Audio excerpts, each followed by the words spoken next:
La première intégrale que nous devons calculer, c'est une primitive de la fonction qui a x associe ln de 2x sur x ln de x, et la primitive qui s'annule en e. On va donc se placer avec alpha qui appartient à un intervalle où l'intégrand est continu, intervalle qui contiendra le nombre exponentiel. Donc pour que le log soit continu, il faut que x soit strictement positif, et le dénominateur s'annulant en 0 et en e, on va donc se placer pour alpha sur l'intervalle 1 plus l'infini exclu.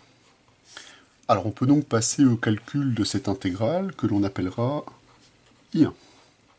Alors cette intégrale, on va déjà linéariser le terme qui est au numérateur. On va récupérer l'intégrale entre e et alpha de ln de 2 plus ln de x divisé par x ln de x dx.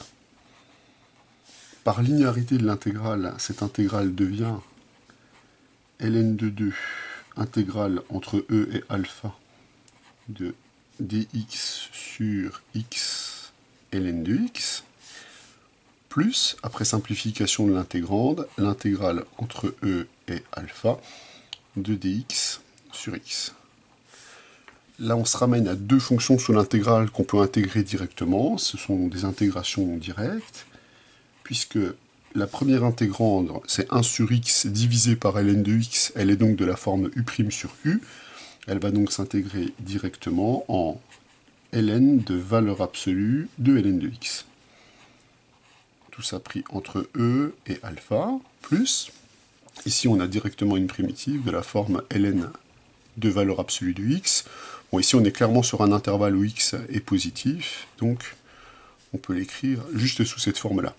Alors on peut noter que comme i c'est l'intervalle 1 plus l'infini, ln de x est également positif, donc on va pouvoir supprimer dans le calcul les valeurs absolues. On récupère donc ln de 2 multiplié par ln de alpha, ça c'est pour le premier morceau, moins la valeur en e, mais comme ln2 est égal à 1 et que ln de 1 est égal à 0, ce crochet-là ne comporte que ce terme, plus ln de alpha, ici, moins ln de e, qui est égal à 1.